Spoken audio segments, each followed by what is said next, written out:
Hey, Joe Zarzaur here with Dr. Malone for another installment of Zarzaur Law TV. Dr. Malone is a board-certified internal medicine physician. Today we're going to talk about how Florida car insurance works, specifically how it works differently than other states.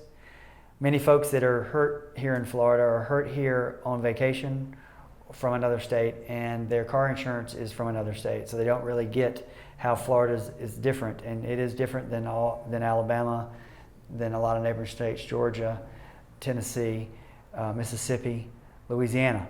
It's different from all those surrounding states. So because of that, everybody that comes here and is unfortunately involved in a wreck, you're susceptible to Florida's car wreck insurance law. So we've got to deal with it. And here's what it means. Florida is a no-fault car wreck state. They decided over 20 years ago, the insurance industry mainly, decided with its lobbyists that they would get the legislature to pass a law that made Florida a no-fault car wreck state. And here's what that means. If you're involved in a wreck, the first of your medical expenses are going to be paid by your own insurance company regardless of who's at fault. So if you're a person that runs a stop sign and causes a wreck and hurts somebody, you actually are entitled to benefits under your Florida car insurance policy. So you may be asking, well, if I'm not a Florida resident, how does that affect me? Here's how it affects you. Under Florida's law, as long as you buy a legal Florida car insurance policy that has this no-fault benefit, which is basically health insurance for the driver of the car, as long as you buy it and you show proof of insurance at the time of the wreck, you're entitled to protection from being sued. And here's the protection.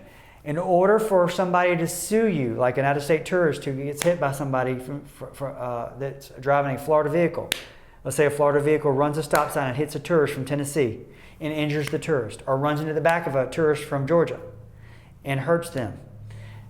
Well, the Georgia resident or the Tennessee resident has to prove that they have a permanent injury before they can collect anything from the Florida driver other than their medical expenses. So you don't get pain and suffering, you don't get mental anguish, you don't get inconvenience, you don't get loss of the capacity for the enjoyment of life. All the things that make the cases worthwhile to pursue for a victim, you don't get any of that stuff unless you're able to prove a permanent injury was caused by the Florida resident's wreck. Without a permanent injury diagnosis from a medical doctor preferably, your case is not worth anything to any Florida lawyer, and you can't collect anything more than your out-of-pocket expenses, basically. So that's important because in Georgia and in Tennessee and in Louisiana, if you're in a wreck and somebody else is at fault, you can immediately ask for pain and suffering from the injuries you've had, mental anguish from the injuries you've had, inconvenience, all those things, without proving necessarily that it's permanent. So you can have a temporary serious injury in Louisiana and get pain and suffering for it. Get paid for your pain and suffering because you do have pain and you do suffer. But you cannot get that in Florida unless you prove a permanent injury. So that's what the insurance companies got in exchange for giving up, if you will, sort of a health insurance type benefit to everybody involved in a wreck.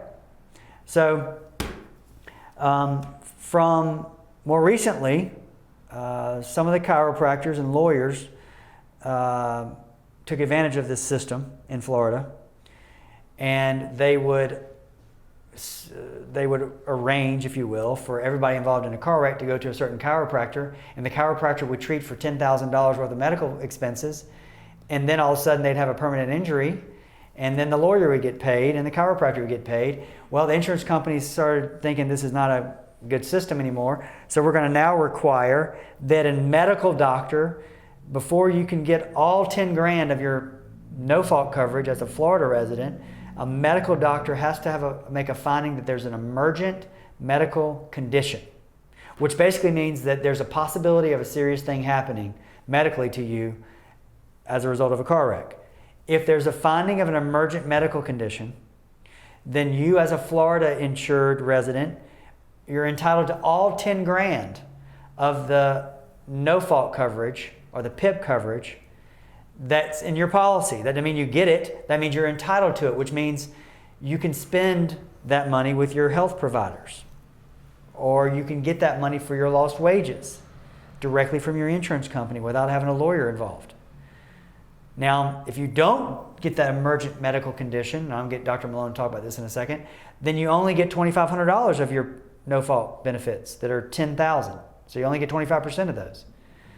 So, Dr. Malone, what I want to talk to you about is, how do you broach a legal subject with your medical doctor? Like, if you're a primary doctor and you're seeing me and I've been in a wreck and I know that I'm not going to get my medical bills paid by my car insurance company unless you find an emergent medical condition, how do I broach that subject with you without sounding like I'm looking for money?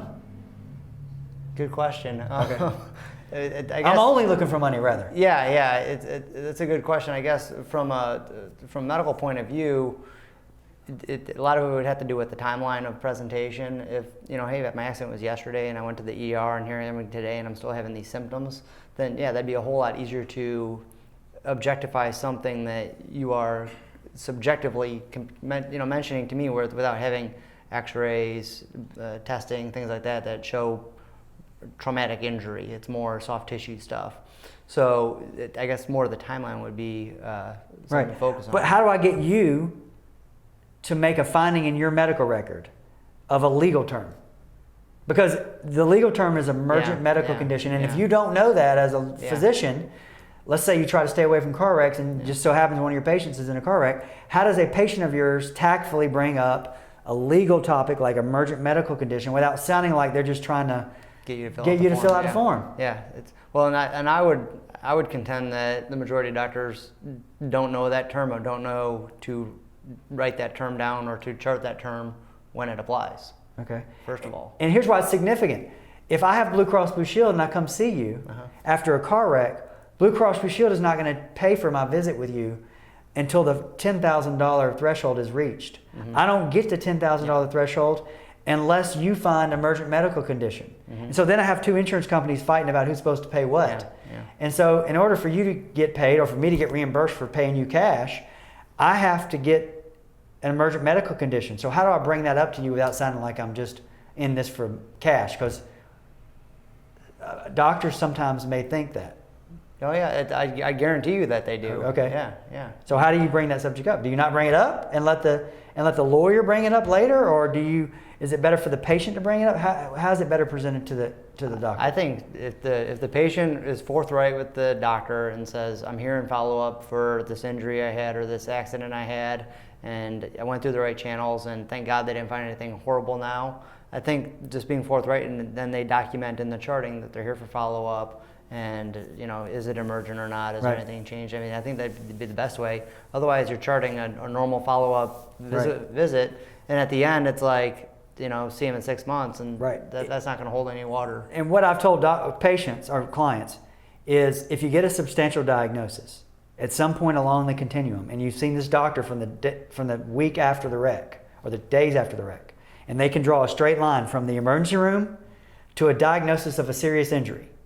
And you go back to that doctor and say, Doctor, will you please put in my chart that I had an emergent medical condition back then because there's been nothing else intervening between the time of this wreck and the time of the diagnosis of a disc injury or something. And will you call that emergent medical? They've done that for me. They've gone and backdated that, not backdated, but gone and said in retrospect, he or she did have an emergent medical condition that wasn't diagnosed until 3 months later. And I think that from a medical point of view, this is much easier accomplished if the patient is already tied in with a care provider, meaning they've been seeing this doctor for years and they have a rapport of some sort. Right. Not as a way like, the doctor's going to do anything I tell him to.